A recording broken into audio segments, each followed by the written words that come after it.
अगर आपने हमारी प्राइस एक्शन सीरीज देखी है, इंडिकेटर सीरीज देखी है, अगर आप कुछ दिन से मार्केट में ट्रेड कर रहे हो और अभी आपको फ्यूचर्स या ऑप्शंस में ट्रेड करना है, तो ये वीडियो आप ही के लिए है। जी हाँ गाइस, ये मोस्ट अवेटेड वीडियो है हमारे इस चैनल की, जिसमें सभी को जानना था कि फ्यूचर्स और ऑप्शंस में कैसे ट्रेड करते हैं, क्या होता है फ्यूचर में ऑप्शंस। तो गाइस, मैं आपको बताना चाहूंगा, फ्यूचर्स एंड ऑप्शन अपने आप में ही बहुत बड़ा टॉपिक है। तो इसके लिए एक या दो वीडियो से काम नहीं चलेगा, इसके लिए आपको एक डेडिकेटेड सीरीज लगेगी। जी हाँ गाइज, ये सिर्फ पहला वीडियो होगा फ्यूचर्स एंड ऑप्शंस के टॉपिक पर। मैं आने वाले टाइम पे options, creek, futures and options की स्ट्रेटजीज के ऊपर बहुत सारे वीडियोस लेके आऊंगा। और ऑप्शंस चेंज को कैसे रीड करते हैं, ओपन इंटरेस्ट क्या होता है, और सारे इंफॉर्मेशन लेके आऊंगा आने वाले वीडियो में। तो चैनल पे बने हुए हैं। ठीक है, तो बिना कोई देरी के चैनल पे हम लोग वीडियो शुरू करते हैं। Welcome to emerging bulls. इस वीडियो में हम लोग जानेंगे फ्यूचर्स एंड ऑप्शंस क्या होते हैं, और इनके फंडामेंटल्स और टेक्निकल्स क्या होते हैं हम लोग जानेंगे। ठीक है, तो गाइस, फ्यूचर्स और ऑप्शंस एग्जैक्टली ये कुछ, इन लोग की कुछ वैल्यू नहीं होती है। इन्हें कहा जाता है डेरिवेटिव्स। ठीक है, फ्यूचर्स एंड ऑप्शंस समझने से पहले हम लोग को ये समझना पड़ता है कि डेरिवेटिव्स क्या होता है। ठीक है, अगर आप मान लो आपके पास एक 100 रुपए का नोट है और एक 500 रुपए का नोट है। ठीक है, तो वो लोग की वैल्यू, 100 रुपए या 500 रुपए, वो तो एक, अगर हम लोग एक तरीके से देखा जाए तो वो सिर्फ एक कागज का टुकड़ा है। ठीक है, लेकिन उसके ऊपर आरबीआई के गवर्नर का सिग्नेचर है कि ये जो वैल्यू है ये 100 रुपए की है, और ये जो नोट है ये 500 रुपए का है। तो उसके वजह से, उस सिग्नेचर के वजह से वो एक वैल्यू डिराइव करता है, यानी कि 100 रुपए की नोट 100 रुपए मानी जाती है और 500 रुपए की नोट 500 रुपए की मानी जाती है। ठीक है, तो वो अपने आप में उसकी खुद कुछ वैल्यू नहीं है, क्योंकि आरबीआई के गवर्नर का उसके ऊपर सिग्नेचर है, इसीलिए उसको 100 रुपए और 500 रुपए कहा जाता है। ठीक है, वैसे ही फ्यूचर एंड ऑप्शंस एक डेरिवेटिव्स है। जैसे कि मान लो हम लोग निफ्टी में, या बैंक निफ्टी, ये इंडेक्स होते हैं। ये कोई खुद में एक शेयर नहीं होते हैं, बट ये लोग के ऑप्शंस और फ्यूचर के जो कॉन्ट्रैक्ट्स होते हैं, वो ये लोग की वैल्यू डिराइव करते हैं, या वैल्यू लोग से लेते हैं निफ्टी और बैंक निफ्टी से।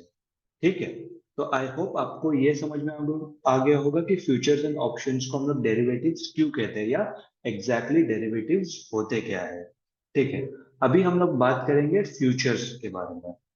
तो अगर आप में से किसी ने भी इक्विटी में, इक्विटी मान लो, मतलब जो नॉर्मल हमारे जो शेयर्स होते हैं, जैसे रिलायंस का शेयर हो गया, एसबीआई का शेयर हो गया, आईसीआईसीआई का शेयर हो गया, तो अगर आपको वो शेयर, अगर आपको इन्वेस्टमेंट के हिसाब से होल्ड करना है, स्विंग ट्रेडिंग के हिसाब से होल्ड करना है, तो आप तभी ही वो आपको शेयर ले सकते हो जब मार्केट ऊपर की तरफ जा रही है, जब आप उसको बाय कर रहे हो। बट अगर आपको सेल करना है, तो आप मल्टी डे सेल नहीं कर सकते हो कोई भी सिंगल पर्टिकुलर इक्विटी को। ठीक है, तो उसके लिए या तो आपको फ्यूचर्स में ट्रेड करना होगा, या तो आपको ऑप्शंस में ट्रेड करना होगा। तो ओरिजिनली जब फ्यूचर्स या ऑप्शंस को जब बनाया गया था मार्केट में, या क्यों बनाया गया था, जो भी बड़े बड़े इंस्टीट्यूशनल इन्वेस्टर्स होते हैं, वो लोग के हजारों करोड़ रुपए शेयर मार्केट में इन्वेस्टेड होते हैं। जैसे मान लो अभी आपके सामने निफ्टी का चार्ट है, किसी भी बड़े इन्वेस्टर ने अगर निफ्टी का चार्ट पे देख के सोचा होता कि आज निफ्टी की वैल्यू है 19,000 वन 180 के आसपास। अगर मान लो कि ये होता कि ये एक्सपेक्टेड है कि निफ्टी में या कोई भी शेयर में ये एक्सपेक्टेड है कि उसकी वैल्यू 20,000 पे जा सकती है, बट जरूरी तो नहीं है कि वो 20,000 पे जाएगा ही। ठीक है, वो शायद नीचे गिर के 18,000 पे भी आ सकती है, 15,000 पे भी आ सकती है, 16,000 पे भी आ सकती है, कुछ भी वैल्यू हो सकती है। तो ये जो है फ्यूचर्स एंड कॉन्ट्रैक्ट, ये मेन बनाया गया था हेज के हिसाब से। हेज का मतलब होता है इंश्योरेंस। अभी जैसे आप कोई गाड़ी ले लेते हो, अगर आप मान लो आपने 5 लाख रुपए की कोई गाड़ी ले लिया, तो ऑब्वियसली आप चाहोगे कि उस गाड़ी पे कभी अगर आपका खुदा ना करे कोई एक्सीडेंट हो गया, कुछ भी हो गया, तो वो आपकी जेब से कुछ एक्स्ट्रा पैसा ना जाए, तो आप उसके लिए इंश्योरेंस लेते हो, 1 लाख का, 2 लाख का, 40-50 हजार, जो भी होगा आप इंश्योरेंस लेते हो, और उसका कुछ एक प्रीमियम भरते हो। ठीक है, मंथली प्रीमियम भरते हो। ऑब्वियसली आप कभी ये नहीं चाहोगे कि आपकी गाड़ी एक्सीडेंट हो, तो ताकि आप वो जो मंथली प्रीमियम जो आप भर रहे हो, उसका आपको बेनिफिट मिले। ठीक है, क्योंकि वो कहीं ना कहीं आप एक हिसाब में देखते हो कि आपके सेफ्टी के लिए आप वो पैसे भर रहे हो। तो जब ओरिजिनली जब ये कॉन्सेप्ट निकला था फ्यूचर्स एंड ऑप्शंस का, तो वो इसीलिए ही था कि जस्ट इन केस अगर किसी भी बड़े इन्वेस्टर ने अगर मान लो यहाँ पर से पोजीशन बनाई थी जो कि 19,000 पे था, और अभी प्राइस 19,200 पे चल रहा है और एक्सपेक्टेड है कि मार्केट 20,000 पे जा सकती है, बट जस्ट इन केस अगर मार्केट वहां से रिवर्स करके 17,000 18,000 पे आ गई, तो जो बड़े बड़े इन्वेस्टर थे ना गाइस, वो लोग ऐसे 50 100 200 क्वांटिटी में काम नहीं करते, वो लोग 20 20 हजार 30 30 हजार ऐसे हजारों क्वांटिटीज में काम करते हैं। तो वो लोग के बहुत हजार करोड़ ऐसे पैसे लगे रहते हैं मार्केट में। तो अगर जस्ट इन केस वो लोग का अगर 20% पोर्टफोलियो डाउन हो गया ना, तो भी बहुत बड़ी बात होती है वो लोग के लिए, क्योंकि वो लोग ने मार्केट में और भी लोगों से, बड़े बड़े दूसरे इन्वेस्टर लोग से पैसे उठा के मार्केट में लगाए होते हैं। ये बहुत सारे बिजनेस कंपनीज होती है यूएस की या कोई भी दूसरी कंट्री के, इनफैक्ट अपने सेम कंट्री के इंडिया की डोमेस्टिक इंस्टीट्यूशनल इन्वेस्टर्स या फॉरेन इंस्टीट्यूशनल इन्वेस्टर्स, तो वो लोग कभी नहीं चाहेंगे कि वो लोग की जो पोजीशन है वो ज्यादा नुकसान में हो। तो इसीलिए अगर मार्केट नीचे जाएगा तो वो लोग को हेज के जैसे वो जो फ्यूचर्स एंड ऑप्शंस को लोग ने जो कॉन्ट्रैक्ट बाय किए होंगे, तो वो थोड़ा सा वो लोग को प्रीमियम वो लोग का बचा ले। ठीक है। अभी मैं आपको जैसे जैसे ये फ्यूचर्स एंड ऑप्शंस के बारे में बताऊंगा, तब आपको धीरे धीरे ये कॉन्सेप्ट क्लियर होगा। बट इतना समझ लीजिए कि फ्यूचर्स एंड ऑप्शंस ओरिजिनली, ये लोग का ओरिजिनेशन जो था वो था हेज के लिए, वो ट्रेड के लिए नहीं था। बात अलग है, अभी हम लोग सब लोग बहुत सारे लोग ट्रेडिंग के लिए इसको यूज करते हैं, और ट्रेडिंग से पैसे कमा रहे हैं। इनफैक्ट मैं खुद ऑप्शंस में ट्रेड करता हूँ, तो मैं डेफिनेटली आने वाले वीडियोस में भी वो भी बताऊंगा कि कैसे क्या हम लोग को ट्रेड करना है। ठीक है। अभी फ्यूचर्स में मैंने ये तो चीज बता दी आपको कि अगर आप इक्विटी में ट्रेड कर रहे हो तो आप उसको शॉर्ट नहीं कर सकते हो मल्टी डे शॉर्ट के लिए। ठीक है। लेकिन अगर आप फ्यूचर्स में ट्रेड करो तो आप उसको मल्टी डे भी शॉर्ट कर सकते हो। अगर आपको मान लो, अगर मैं इधर कोई एक चार्ट खोल लेता हूँ, समझो मैंने एसबीआई का चार्ट खोल लिया इधर। ठीक है। अभी इधर मैंने इधर देख लिया, ये स्टेट बैंक ऑफ इंडिया का जो मैंने चार्ट खोला, इधर एक रेजिस्टेंस है और इधर एक सपोर्ट है। अगर मुझे लगता है कि ये सपोर्ट अगर ब्रेक होगा, जस्ट इन केस मैं इधर एक लाइन ड्रॉ करके आपको पता चले। ठीक है, मैंने इधर लाइन ड्रॉ कर दिया, और ये लाइन ड्रॉ करने के बाद ये जो सपोर्ट की जो लाइन है मैंने ड्रॉ कर लिया, मुझे लगता है कि इधर से मार्केट नीचे गिर सकता है, क्योंकि इधर एक बड़ा मोमेंटम आया था। तो ये बड़ा मोमेंटम इधर एक मतलब एक इधर ही एक सपोर्ट लेवल और दूसरा सपोर्ट लेवल इधर है। तो मुझे लगता है कि ये जो सपोर्ट लेवल है 10 पॉइंट 20 पॉइंट का, ये एक दिन में कैप्चर नहीं होगा, और मुझे 2 3 दिन तक मुझे ये चीज, मुझे ये जो शेयर है एसबीआई का मुझे शॉर्ट करना है। तो मैं ये नॉर्मल इक्विटी में शॉर्ट नहीं कर सकता हूँ। तो अगर आपको ऐसे शॉर्ट करना है तो आपके पास एक ही ऑप्शन है, एक्चुअली दो ऑप्शन है। या तो आप ऑप्शंस में इसको ट्रेड कर सकते हो, या तो आप फ्यूचर्स में ट्रेड कर सकते हो। ठीक है। लेकिन अभी फ्यूचर्स एंड ऑप्शंस में आपको ट्रेड करना है ना, तो आप एक या दो क्वांटिटी से आप ट्रेड नहीं कर सकते हो। आपको ये ट्रेड करना होगा लॉट में। हर एक शेयर का अलग अलग लॉट साइज होता है। जैसे एसबीआई का मान लो आई गेस 3,000 है लॉट साइज, रिलायंस का 250 है। तो वैसे हर एक शेयर के अलग अलग लॉट साइज होते हैं। तो आपको उसी लॉट साइज में आपको ट्रेड करना है। आप ऐसे नहीं कहोगे, आप ऐसे नहीं कर सकते कि अगर मान लो मुझे एसबीआई के एक लॉट में मुझे 3,000 शेयर मिल गए, दूसरे लॉट में मुझे सिर्फ 1,500 शेयर चाहिए। नहीं, आप ऐसे नहीं कर सकते। आप या तो 3,000 शेयर लो, या तो 6,000 लो, या तो 9,000 लो। वैसा ही होगा, हमेशा लॉट साइज में होता है। ठीक है। अभी इसको हम लोग जानेंगे कैसा कि कौन सा फ्यूचर्स है कौन सा ऑप्शन है। ठीक है। तो फ्यूचर्स है ना, मैं आपको मेरे जीरोधा के अकाउंट पे लेके जाता हूँ। जिससे मान लो अगर मैं इधर एस बी आई एन डाल दूं, तो ये जो normal S B I N लिखा है आप देख सकते हो, एक के बाजू में एनएससी एक के बाजू में बीएससी, तो बेसिकली नेशनल स्टॉक एक्सचेंज और बॉम्बे स्टॉक एक्सचेंज, इसमें से आप कोई भी ले लो तो ऑलमोस्ट दोनों के प्राइस सेम ही रहेंगे, हार्डली 5 पैसे का फर्क रहेगा। अभी अगर आप उसके आगे देखोगे इधर, जुलाई अगस्त सितंबर, इन तीनों महीने के आगे एफ यू टी लिखा है। एफ यू टी मतलब फ्यूचर्स होता है। ठीक है।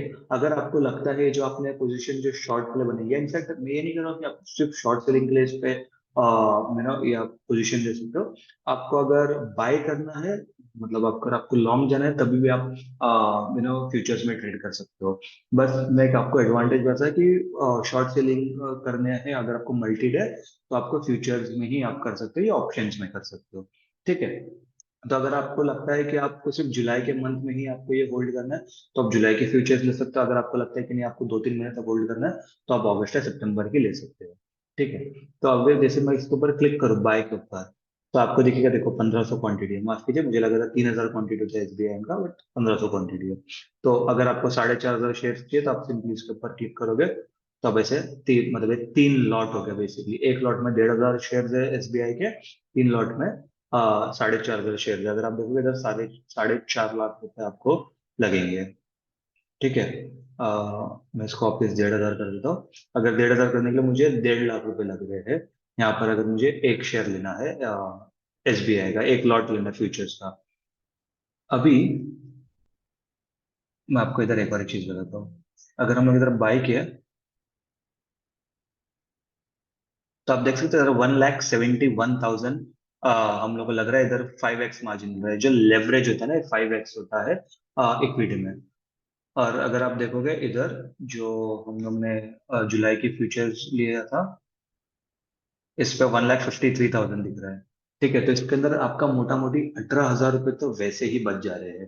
तो इसलिए भी ना, अगर आप बड़ी क्वांटिटी में ट्रेड करते हो तो आप फ्यूचर्स ले सकते हो। फ्यूचर्स में भी आपको वैसे भी लेवरेज मिल जाता है। नॉर्मली आपको, आपने खुद देखा रहेगा, इक्विटी में भी आपको लेवरेज मिल जाता है, बट फ्यूचर्स में थोड़ा सा और ज्यादा आपको लेवरेज मिल जाता है। ठीक है। तो फ्यूचर्स का एक तो काम होता है, या तो ये आपको लेवरेज दे सकता है, या आपको क्या कहते हैं, मल्टी डे शॉर्ट के लिए हेल्प कर सकता है। बट ये फ्यूचर्स और ऑप्शंस दोनों के ना कॉन्ट्रैक्ट्स होते हैं। ठीक है, जैसे आपने देखा रहेगा जुलाई फ्यूचर्स लिखा है, अगस्त फ्यूचर्स लिखा है, सितंबर फ्यूचर्स लिखा है। तो चाहे वो फ्यूचर्स हो, चाहे वो ऑप्शंस हो, दोनों के कॉन्ट्रैक्ट खत्म होते हैं उस पर्टिकुलर मंथ के। जैसे जुलाई का कॉन्ट्रैक्ट खत्म होगा जुलाई के आखिरी थर्सडे को। ठीक है। अगस्त का कॉन्ट्रैक्ट खत्म होएगा अगस्त का आखिरी थर्सडे को। डेट डिफाइन नहीं करता है, शायद जुलाई का आखिरी थर्सडे 25 तारीख को हो या 26 तारीख को हो, अगस्त का आखिरी थर्सडे 30 तारीख को हो। कोई भी तारीख को जब वो खत्म होगा, जुलाई का आखिरी या जो अगस्त का आखिरी थर्सडे होगा, उस दिन उस पर्टिकुलर मंथ का कॉन्ट्रैक्ट खत्म हो जाएगा। तो इसीलिए अगर आपको ये शेयर, अगर आपको 2 महीने होल्ड रखना है, अगर आपको अगस्त तक होल्ड करना है, तो आप जुलाई की जगह आप अगस्त का फ्यूचर लॉट खरीदोगे। ठीक है। तो ये हो गया अगर आपको फ्यूचर लॉन्ग करना है, तो मतलब अगर आप ये चाहते हो कि अगर एसबीआई ऊपर जाएगा तो आपको अगर पैसे कमाने हैं, तो आप इस पे लॉन्ग पोजीशन में बाई करोगे। अगर आपको सेल करना है तो आप सिंपली इस पे सेल पे क्लिक करोगे। तो सेल पे आप देख सकते हो 1,50,000, मोटा मोटी उतना ही पैसा लगेगा। ठीक है। तो आप इसके ऐसे सेल भी कर सकते हो। तो अभी मैं इसको कैंसिल कर देता हूँ। तो ये तो हो गया फ्यूचर्स। अभी ऑप्शंस में, ठीक है, ऑप्शंस में ना, ऑप्शंस थोड़ा ज्यादा कॉम्प्लिकेटेड होता है फ्यूचर से। ऑप्शंस में होता है कॉल ऑप्शंस, पुट ऑप्शंस। ठीक है। जिसे हम लोग कहते हैं call European and put European. ठीक है। अभी ऑप्शंस में ना बहुत ज्यादा वैल्यूज आ जाती है। फ्यूचर्स तो अगर देखा जाए, अगर हम लोग रिस्क के हिसाब से बात करें, रिस्क मैनेजमेंट की वीडियोस आ रही है चैनल पे, तो चैनल पे बने रहिए और चैनल पे सब्सक्राइब कीजिए। ठीक है। तो अगर हम लोग देखें तो इक्विटी ट्रेडिंग थोड़ी सी ज्यादा सेफ होती है, क्योंकि आप उसके ऊपर अपने हिसाब से अपने रिस्क मैनेजमेंट, अपने जो कहते हैं अपने कैपिटल के हिसाब से पोजीशन साइजिंग आप ले सकते हो। बट फ्यूचर्स और ऑप्शंस में ऐसा नहीं होता, आपको इसको लॉट के हिसाब से ही काम करना है। अगर आपका मान लो अगर आपका रिस्क मैनेजमेंट या आपका पोजीशन साइजिंग के हिसाब से आप 1000 क्वांटिटी के ऊपर ज्यादा नहीं ले सकते हो, बट उस टाइम पे आप फ्यूचर्स और ऑप्शंस में ट्रेड नहीं कर पाओगे, क्योंकि मिनिमम आपको, जैसे एसबीआई में हम लोग को दिखाया कि 1,500 क्वांटिटी ही ट्रेड करना पड़ेगा, उससे आप कम नहीं ले सकते हो। ठीक है। तो ये एक डाउनफॉल है अगर हम लोग फ्यूचर्स और ऑप्शंस की बात करें तो। ठीक है। अभी ऑप्शंस में कैसा होता है ना गाइस, कि ऑप्शंस में इक्विटी के लिए तो अगेन सारे शेयर्स के जो ये होता है कॉन्ट्रैक्ट एंडेड होता है, जो एक्सपायरी होती है वो होती है लास्ट थर्सडे को। बट जो इंडेक्स होता है, जैसे निफ्टी हो गया, बैंक निफ्टी हो गया, फिन निफ्टी हो गया, ये लोग की एक्सपायरी होती है एवरी वीक थर्सडे को। फिन निफ्टी का एक्सपायरी होता है ट्यूसडे को। निफ्टी और बैंक निफ्टी का एक्सपायरी होता है थर्सडे को। अभी ये बात चल रहा है कि बैंक निफ्टी की एक्सपायरी प्रोबेबली फ्राइडे से होगी, ये जुलाई के मंथ से। बट अभी अभी तक वो रोल आउट हुआ नहीं है। मोस्टली जो जुलाई का जो फर्स्ट वीक होगा, तो तभी से जुलाई के जो फ्राइडेज होंगे तब जाके बैंक निफ्टी की एक्सपायरीज होगी। ठीक है। बट निफ्टी का फिलहाल थर्सडे ही है। ठीक है। तो अभी आप इस पे देखोगे तो ऑप्शंस में ना दो चीज होती है, एक होता है कॉल ऑप्शंस। ठीक है। मैं इधर लिख के बता देता हूँ। और एक होता है पुट ऑप्शंस। अभी कॉल ऑप्शन और पुट ऑप्शन हम लोग को कब यूज करना है? कॉल का सिंपल मतलब ये है कि जब आप ये एक्सपेक्ट कर रहे हो कि मार्केट ऊपर जा रही है, ठीक है। और पुट का ये मतलब होता है कि जब आप ये एक्सपेक्ट कर रहे हो कि मार्केट नीचे जा रही है, ठीक है।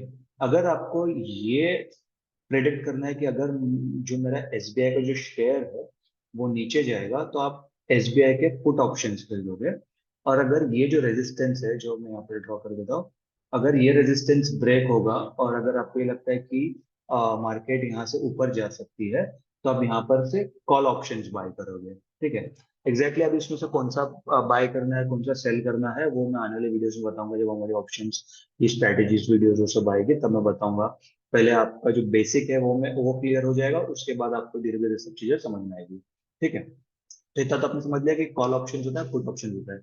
सी का मतलब होता है कॉल यूरोपियन, पीई का मतलब होता है पुट यूरोपियन, ठीक है। अभी इसको, ये थोड़ा सा कॉम्प्लिकेटेड है। अभी इसके अंदर कैसे होता है हमें, जैसे अगर हम लोग नॉर्मल कोई शेयर खरीदना है, जैसे अगर मुझे एसबीआई में खरीदना है, मैं सिंपली एसबीआई लिख के एसबीआई के शेयर खरीद सकता हूँ, जो भी मुझे क्वांटिटी डालना है, 1000 2000 जो भी मैं क्वांटिटी डाल के ले सकता हूँ, ठीक है। मुझे अगर एसबीआई का फ्यूचर्स खरीदना है, मैं इधर एसबीआई डालूंगा, जुलाई अगस्त सितंबर जो भी फ्यूचर, जो जिस भी मंथ का फ्यूचर बाय या सेल करना है, मैं सिंपली कर सकता हूँ। अभी इसके अंदर अगर आप ये देखोगे, थोड़ा नीचे देखोगे, जुलाई 475 480 485 490 495 ऐसे लिखा हुआ है। तो इसका मतलब ये होता है कि जो हर एक वैल्यू है उसका आपको ये एक स्ट्राइक प्राइस दिया है, इसको हम लोग कहते हैं स्ट्राइक प्राइस। ये 475 का स्ट्राइक प्राइस है, 480 का स्ट्राइक प्राइस है, 485 का स्ट्राइक प्राइस है। ये सारे कॉल की तरफ है। अगर मैं इधर मान लो, इधर अगर मैं एस बी आई जुलाई लिखता हूँ और 475 डालता हूँ, तो आपको इधर 475 का कॉल भी दिखेगा, पुट भी दिखेगा। तो अभी अगर इधर जो प्राइस चल रहा है एस बी आई का 573, अगर मुझे लगता है एस बी आई 573 के नीचे अगर जाएगा, तो मैं इसके लिए मैं खरीदूंगा पुट ऑप्शंस, करेक्ट। और अगर मुझे लगता है 575 के ऊपर जाएगा, तो मैं खरीदूंगा call option, correct. Same goes with Nifty and bank Nifty.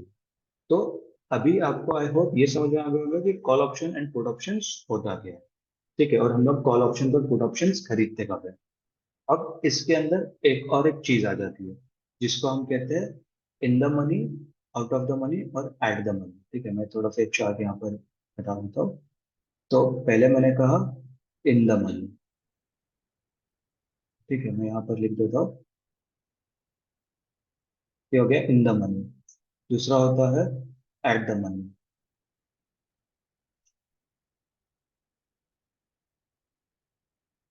और तीसरा होता है out of the money, OTM, ठीक है। इन द मनी को हम लोग आईटीएम भी कहते हैं, और एट द मनी को हम लोग एटीएम भी कहते हैं, और ओटीएम को हम लोग कहते हैं आउट ऑफ द मनी।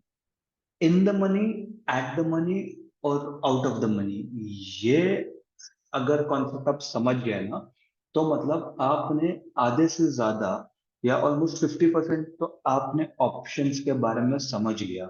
और जब तक आप ये चीज नहीं समझोगे ना, तो ऑप्शंस में ट्रेड करना आपके लिए बहुत ज्यादा डिफिकल्ट हो जाएगा।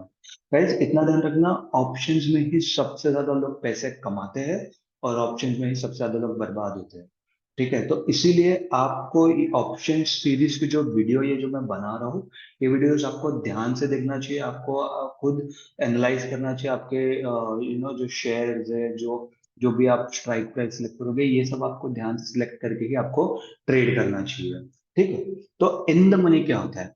इन द मनी में ना बेसिकली जो भी अभी प्राइस है, ठीक है, अगर वो हो चुका है, ठीक है।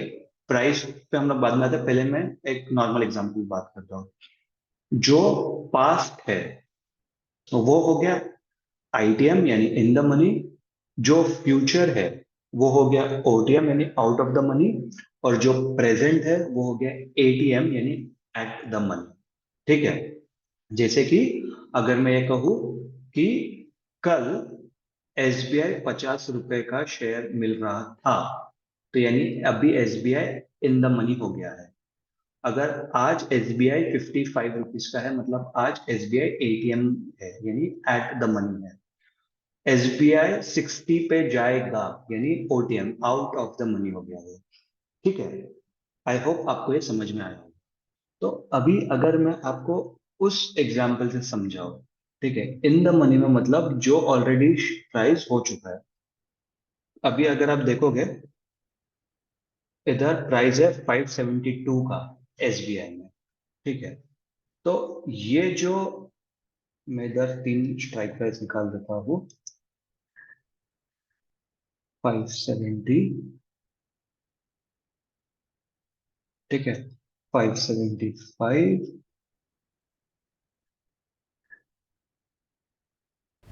और 580।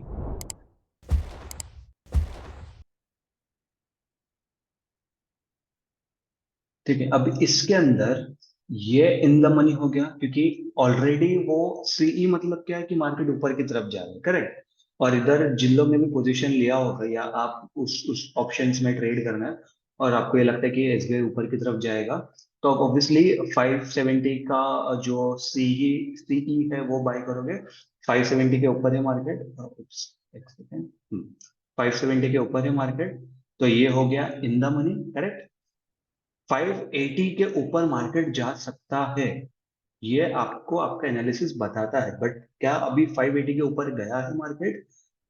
नहीं गया है, तो ये हो गया आउट ऑफ द मनी। ठीक है, इन द मनी और आउट ऑफ द मनी के बीच में जो होता है वो होता है at the money.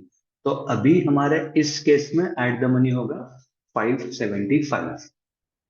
I hope आपको ये चीज समझी होगी। ठीक है, अगर आपको ये चीज नहीं समझा तो आप वीडियो थोड़ा सा रिवाइंड करके वापस देख सकते हो। अभी ये हो गया कॉल के ऑप्शंस, अभी हम लोग बात करते हैं पुट के ऑप्शंस की। ठीक है, मैं जल्दी से पुट के जो एग्जांपल्स है वो भी फटफट इधर से डाल देता हूँ, तो आपको और अच्छे से समझ में आएगा।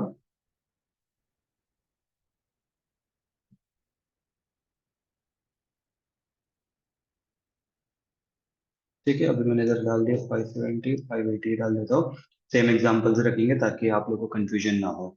ठीक है, अभी अगर आप देखोगे 580 के नीचे मार्केट जा सकती है, कि पुट का मतलब क्या होता है कि मार्केट नीचे गिर सकती है, करेक्ट। तो पुट के मतलब हिसाब से 580, मतलब अभी मार्केट 580 के नीचे है, करेक्ट। 580 के नीचे ही हम लोग चाहते हैं कि मार्केट जाए। 580 के नीचे है मार्केट, 572 का प्राइस चल रहा है, तो मतलब ये हो गया इन द मनी। ठीक है, 570 के नीचे मार्केट और जा सकती है, बट अभी गई है क्या? नहीं। तो ये हो गया आउट ऑफ द मनी। 570 का जो ये कॉल जो पुट प्राइस है वो हो गया आउट ऑफ द मनी। और ये हो गया 575 का अगेन हमारे लिए एट द मनी। ठीक है, एट द मनी ना, यूजुअली या 99% हमेशा वो सेम स्ट्राइक प्राइस रहेगा कॉल और पुट का। जैसे ये नहीं रहेगा कि कॉल के लिए एट द मनी 570 है और पुट के लिए एट द मनी 575 है। ऐसा नहीं होगा, क्योंकि एट द मनी का मतलब क्या होता है, वो तभी है, लाइक वो प्रेजेंट प्राइस है। तो एग्जैक्टली exactly, आपको कभी ऐसा नहीं मिलेगा कि एग्जैक्टली 570 पे डॉट तो जो भी एसबीआई का शेयर है, कोई भी शेयर आप खरीद रहे हो, वो पर्टिकुलर एसबीआई या जो भी है 570 पे ही रहेगा। और उसका जो स्ट्राइक प्राइस भी आपको वही मिलेगा, जैसे 570 या 575। ये इधर गैप इसलिए रखा है ना गाइस, ताकि उसमें वॉल्यूम ज्यादा मिले। अगर हर एक इसका क्या कहते हैं, हर एक नंबर का अगर आपको स्ट्राइक प्राइस बना के दे देंगे 571, 572, 573, तो हर एक बंदे का एनालिसिस अलग होता है, हर एक बंदे के टारगेट स्टॉप लॉस लेवल्स अलग होते हैं। तो शायद मैं 571 पे ट्रेड करूँ, आप शायद 572 पे ट्रेड करोगे, कोई और बंदा 573 पे ट्रेड करेगा। तो उसमें उस पर्टिकुलर स्ट्राइक प्राइस पे वॉल्यूम नहीं रहेगा, और अगर वॉल्यूम नहीं रहेगा तो आप उसके ऊपर पैसे नहीं कमा पाओगे। इसलिए वो थोड़ा सा गैप देना पड़ता है। जैसे इसमें तो 5 पॉइंट्स का गैप है। अगर मैं निफ्टी का चार्ट खोलूँ, ठीक है, अगर आप निफ्टी का देखोगे तो आप इधर देखोगे 16,400, 16,450, 16,500, तो इसके अंदर 50 पॉइंट्स का गैप है। अगर मैं बैंक निफ्टी खोलूँ, तो बैंक निफ्टी के आप देखोगे इसके अंदर 100 पॉइंट के गैप रहेंगे, देखो, सॉरी, 500 पॉइंट्स के गैप रहेंगे। 36,500, 37,000, 37,500, तो ऐसे होते हैं। ठीक है, बट जैसे मैंने आपको पहले बताया कि निफ्टी और बैंक निफ्टी में तो आपको वीकली एक्सपायरी भी मिलती है। ठीक है। अभी एक्सपायरी का मतलब क्या होता है, सिंपल सा फंडा मैं बता दूं आपको। एक्सपायरी का मतलब होता है कि उस दिन आपका कॉन्ट्रैक्ट खत्म हो जाएगा। ठीक है, क्योंकि जैसे मैंने आपको वीडियो के स्टार्ट में बताया कि फ्यूचर्स एंड ऑप्शंस ये कॉन्ट्रैक्ट होते हैं। ठीक है, ये हर थर्सडे को, हर महीने के आखिरी थर्सडे को खत्म होते हैं सारे शेयर्स के। बट जब बात आती है निफ्टी, बैंक निफ्टी और फिन निफ्टी की, फिन निफ्टी का कॉन्ट्रैक्ट खत्म होता है ट्यूसडे को, बैंक निफ्टी का आने वाले टाइम में खत्म होगा फ्राइडे को, और निफ्टी का खत्म होता है थर्सडे को। तो जिस भी दिन आपके कॉन्ट्रैक्ट ये खत्म होंगे, जितने भी आउट ऑफ द मनी के जो भी कॉन्ट्रैक्ट्स, जो भी स्ट्राइक प्राइस रहेगी, वो सारी जीरो हो जाएगी। ठीक है। तो जैसे अभी मान लो, अभी प्राइस जैसे, मैं निफ्टी ओपन कर देता हूँ। निफ्टी का भी प्राइस चल रहा है 19,183। अगर मान लो थर्सडे पे भी यही प्राइस चलता है और किसी ने 19,200 का कॉल लेके रखा रहेगा, तो ऑब्वियसली वो तभी आउट ऑफ द मनी रहेगा। तो उस पर्टिकुलर ऑप्शंस की प्राइस जीरो हो जाएगी। अभी ये जो प्राइस होता है ना, अगर आप देखोगे, निफ्टी 19,200 डाल देता हूँ मैं, और ये 6 जुलाई, जैसे आप देखोगे 6 जुलाई, 13 जुलाई, 20 जुलाई।